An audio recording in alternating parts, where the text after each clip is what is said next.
বছরের একজন মানুষ, মানে বুড়ো হয়ে গেছে প্রায়।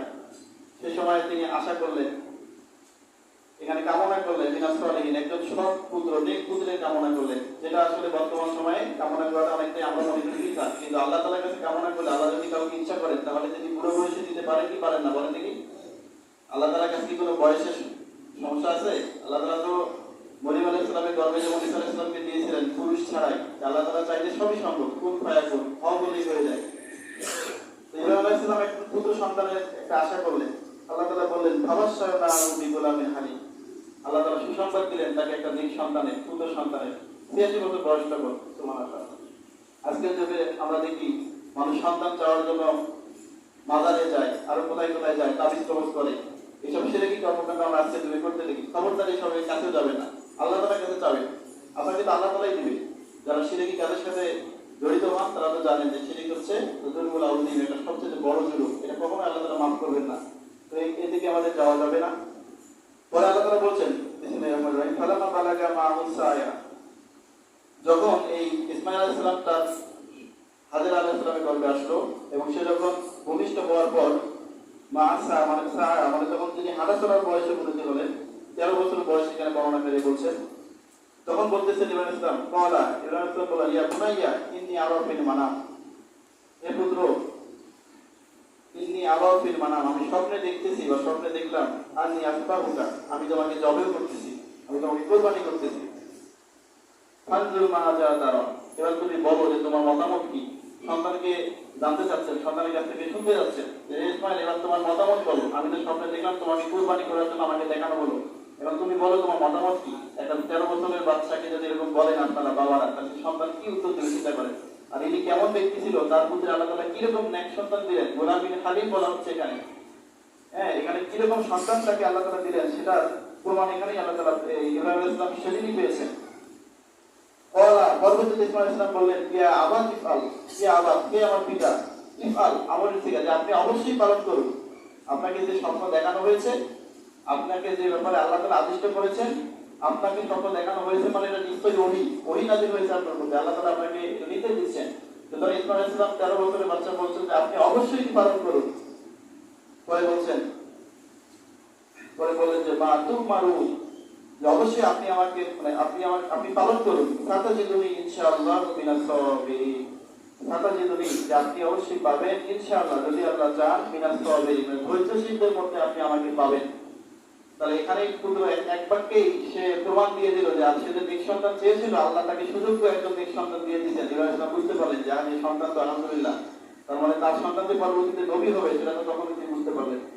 সবাই তো বুঝছেন, এখানে বলছেন যে আপনি আমাকে পাবেন মিনাস সাবিরিন, ধৈর্যশীলদের মধ্যে। তিনি কিন্তু বলেন নাই যে আমাকে আপনি ধৈর্যশীল হিসেবেই পাবেন, তিনি বলছেন যে ধৈর্যশীলদের মধ্যে পাবেন। তার মানে এখানে তার কোনো অহমিকারও প্রকাশ পায়নি। হযরত ইসমাঈল আলাইহিস সালাম ছোট একটা মানুষ, তিনি কিভাবে বুঝতে পারলেন যে ধৈর্যশীল পৃথিবীতে আরো অনেক মানুষ আছেন, অনেক নবী রাসূল পৃথিবীতে এখনো আসতেছিলেন বা আসতেছেন, তাহলে তাদের মধ্যে এই নেক মানুষদের মধ্যে আপনি আমাকে পাবেন, এই ধৈর্যশীলদের মধ্যে আপনি আমাকে পাবেন।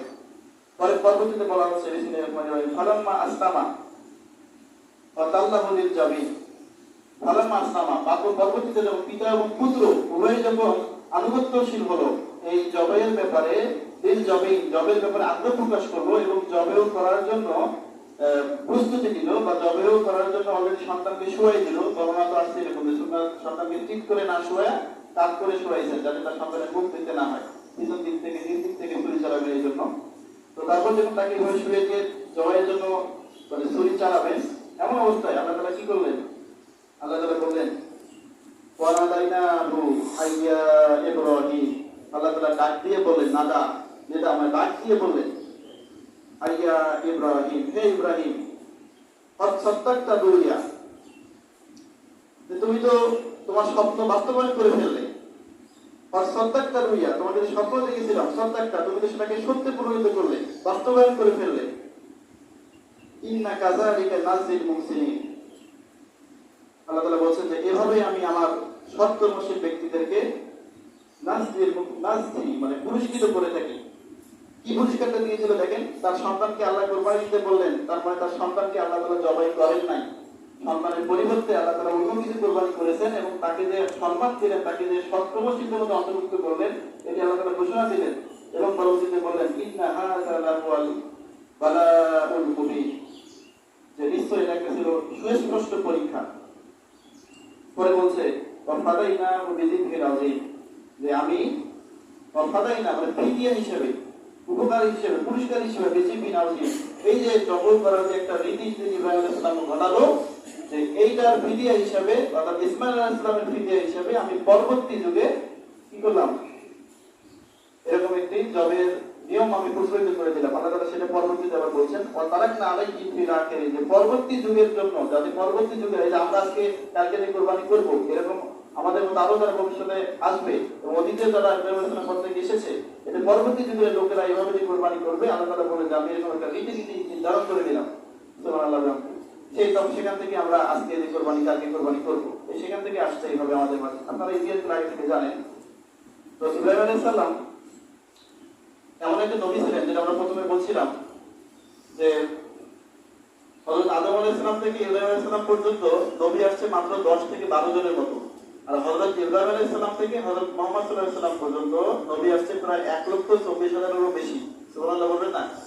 তাই এই জন্য ইব্রাহিম আলাইহিস সালামকে বলা হয় আমাদের মুসলিম জাতির পিতা। মুসলিম জাতির পিতা বলার কারণ হচ্ছে এটাই, কারণ তিনি হচ্ছেন যে নবীদেরও পিতা। সুতরাং আমাদের আদি পিতা আমরা তাকে বলি। উপস্থিতি, কোরবানির যে ইতিহাস, এটি মূলত ইব্রাহিম আলাইহিস সালামের এই কোরবানির ইতিহাস থেকেই আমাদের মধ্যে চলে আসছে, আমাদের জন্য ওয়াজিব করা হচ্ছে। তো আমরা কোরবানি সংক্রান্ত কিছু মাসালা হিসেবে আলোচনা করবো। যদি প্রথমে শুরুতে বলছিলাম যেটা আগামীকালকে কোরবানি, সময় আমাদের 8 মিনিট আছে, আমরা 8 মিনিটের মধ্যে যতটুকু পারি চেষ্টা করবো ইনশাআল্লাহ। কোরবানি আমাদের জন্য বলা হচ্ছে যে এটা একটি ওয়াজিব, এটা ব্যাপারে ইমামরা একমত। দু একজন বলছেন এটা সুন্নতে মুআক্কাদা, তো অধিকাংশ বলছে এটা ওয়াজিব, আমাদের পালন করতেই হবে। কোন কোন শর্তে ওয়াজিব? কয়েকটি শর্ত আছে মুসলিম হওয়ার পরবর্তী কয়েকটা শর্ত। তার মধ্যে একটি হচ্ছে যে প্রাপ্তবয়স্ক হতে হবে। যারা নাবালিগ আছেন এখানে, ছোট বাচ্চা বা আপনাদের ছোট বাচ্চা যারা আছে, তাদের কোরবানি ওয়াজিব না। এরপরে হচ্ছে আপনার সুস্থ মস্তিষ্ক সম্পন্ন হতে হবে। যদি আপনাদের পাগল কোনো ছেলে থাকে বা লোক থাকে, পাগল মানুষ যার কোনো জ্ঞান নাই, কাণ্ডজ্ঞান নেই, তার জন্য কোরবানি ওয়াজিব না। এরপরে বলা হচ্ছে যে আপনার মুকিম হতে হবে, মানে মুসাফিরের জন্য কোরবানি ওয়াজিব না। সর্বোপরি সবচেয়ে বড় শর্ত যেটা, সেটা হলো নিসাব পরিমাণ সম্পত্তির মালিক হতে হবে। নিসাব পরিমাণ সম্পত্তি, যেটা যাকাতের ব্যাপারেও যেটা বলা হয়, যাকাত খরচ হওয়ার জন্য যে পরিমাণ সম্পত্তিটা হওয়া লাগে, সেক্ষেত্রে শর্ত হচ্ছে যাকাতের ব্যাপারে পুরো 1 বছর থাকতে হবে। আর কোরবানির ক্ষেত্রেও ওই নিসাব পরিমাণ সম্পত্তি, কিন্তু এটা শর্ত হচ্ছে যে আপনার কোরবানির যে নির্দিষ্ট 3 দিন 10, 11 এবং 12 জিলহজ, এই আগামীকাল থেকে পরবর্তী 2 দিন পর্যন্ত 3 দিন যে কোরবানি আমাদের জন্য খরচ করা হচ্ছে, 3 দিনের যে কোনো সময় করা যাবে। তাহলে এই 3 দিনের মধ্যে যে ব্যক্তি নিসাব পরিমাণ সম্পত্তির মালিক হবে, তার উপর কোরবানি ওয়াজিব হবে। নিসাব পরিমাণটা কি, এটা তো আপনারা জানেন যে যদি আমরা বলি 7.5 ভরি স্বর্ণ বা 52.5 তোলা রূপা, এই পরিমাণ সম্পত্তি যদি কারো থাকে, অথবা এই পরিমাণ সম্পত্তির টাকা পয়সা যদি কারো ঘরে থাকে, সেটা আপনারা হিসাব করলেই পাবেন। বর্তমানে স্বর্ণের হিসাব করলে আমার অনেক বেশি হয়। বর্তমানে 1 ভরি স্বর্ণের দাম দেখলাম আমি 1,69,900 জানি সামথিং। তাহলে অনেক, তাহলে ওই হিসাব করলে 7.5 ভরি স্বর্ণের দাম আপনার প্রায় 11 লক্ষ টাকার উপরে চলে আসে। তো এটা হিসাব করলে হবে না। রূপার কিন্তু যদি আবার বলি 52.5 তোলা রূপা, এটা আবার 52.5 তোলা রূপার মূল্য প্রায় 1.5 লক্ষ টাকার মতো আসে। তাহলে এই 3 দিনে যাদের আনুমানিক ধরেন যে 1 লাখ টাকার উপরে যাদের ঘরে থাকবে আর কি, অতিরিক্ত, সেটা প্রয়োজনের অতিরিক্ত, আপনার খাওয়া পড়া থেকে অতিরিক্ত এই পরিমাণ টাকা যার ঘরে থাকবে বা সম্পদ বা স্বর্ণ রূপা যার ঘরে থাকবে, তার উপর কোরবানিটা ওয়াজিব হবে এই 3 দিনের মধ্যে। এরপরে আবার অনেকে আমরা বলছেন যে আবাদি জমি যাদের আছে, যে জমিতে প্রয়োজনীয় আবাদ হয়, আপনি খাইতে পারেন, কিন্তু খাওয়ার অতিরিক্ত আবাদি জমি যাদের আছে, সেগুলো যদি এরকম নিসাব পরিমাণের উপরে থাকে, পরিমাণ মানে দামের ক্ষেত্রে বা ক্ষেত্রে, তাহলে তার উপরে কোরবানি ওয়াজিব বলা হচ্ছে। তাহলে দিন শেষে হিসেবগুলো দেখা যাবে যে আমাদের অনেকের উপরেই কোরবানি ওয়াজিব হয়ে গেছে। যখন আপনারা এই জন্য অনেকেই পশু কোরবানি করার জন্য কিনেছেন, আর যাদের উপর ওয়াজিব হয় নাই তারপরেও যারা কিনেছেন, তারাও তো অনেক সব পাবে। তাদের মর্যাদার ব্যাপারে আলোচনা বলছেন যে তারাও অনেক বেশি সবের অধিকার হবে। আমরা উপস্থিতি, আমরা আর কিছু মাসলা দেবো। পশু ক্রয়ের ক্ষেত্রে আপনারা জানেন যে কোরবানি বড় পশুদের মধ্য থেকে 3টি, উট অথবা গরু এবং মহিষ। উটের ক্ষেত্রে 5 বছর, গরু মহিষের ক্ষেত্রে 2 বছর করে হতে হয় বয়স। সেক্ষেত্রে আমার দাঁত ওটা নিয়ে একটা সমস্যা, যে দাঁত না উঠলে আমরা কিনতে চাই না। বয়স যদি 2 বছর হয়ে যায়, দাঁত না উঠলেও সেটা দিয়ে কোরবানি হবে। কিন্তু আমাদের দাঁত ওড়াটা সাধারণত বয়সের সাথে একটা সামঞ্জস্য রাখে, এই জন্য অনেকে দাঁত থেকে কিনে, কিন্তু ওইটা মূলত শর্ত না। এরপরে যদি বলি ছোট প্রমাণীদের মধ্যে যেগুলো দুম্বা, মেষ বা ভেড়া, ছাগল, এগুলো 3টা, এগুলোর ব্যাপারে 1 বছর হতে হবে বয়স, সেগুলো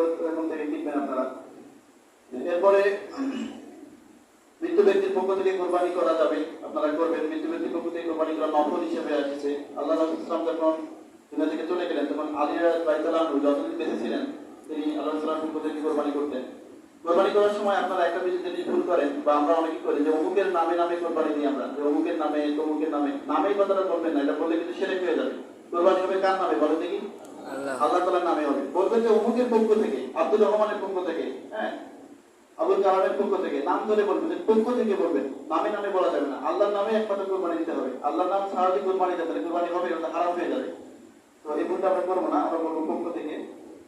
কোরবানির দিন যদি কেউ অন্য কোনো প্রাণী জবাই করেন, যে কোরবানির মাংস ভালো লাগবে কিনা, এই জন্য গরু হাঁস মুরগি জবাই করছেন, তাহলে এটা দায় হবে কি হবে না?